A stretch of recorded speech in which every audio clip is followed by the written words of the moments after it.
ये सी पैक की सजा दी जा रही है। इनका ये कसूर है कि सी पैक में काम कर रहे हैं। हमेशा इनके कसूर थे जी। इनका ये कसूर है, मोटरवे बनाया ये कसूर है जो अमेरिका को खटक रहा है। सी पैक अमेरिका को खटक रहा है। चाइना हम जो खड़े हैं पावर तो ये हमारे लीडर साहब की वजह से खड़े हैं। ये सारा हाँ। हम फखर से कह सकते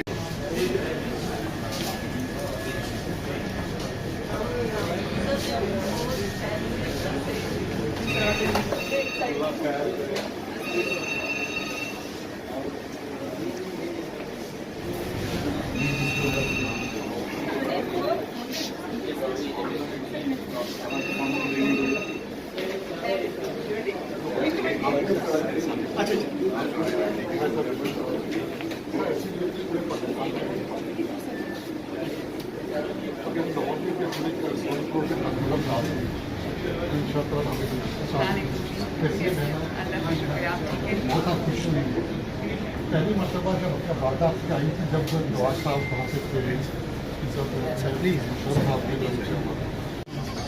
ये सी पैक की सजा दी जा रही है। इनका ये कसूर है कि सी पैक में काम कर रहे हैं। हमेशा इनके कसूर थे जी। इनका ये कसूर है, मोटरवे बनाया ये कसूर है जो अमेरिका को खटक रहा है। सी पैक अमेरिका को खटक रहा है। चाइना हम जो खड़े हैं पावर तो ये हमारे लीडर साहब की वजह से खड़े हैं। ये सारा हाँ। हम फखर से कह सकते ये सी पैक की सजा दी जा रही है। इनका ये कसूर है कि सी पैक में काम कर रहे हैं।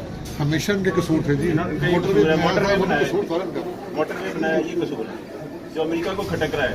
सी पैक अमेरिका को खटक रहा है। चाइना हम जो खड़े हैं पावर तो ये हमारे लीडर साहब की वजह से खड़े हैं। ये सारा हाँ।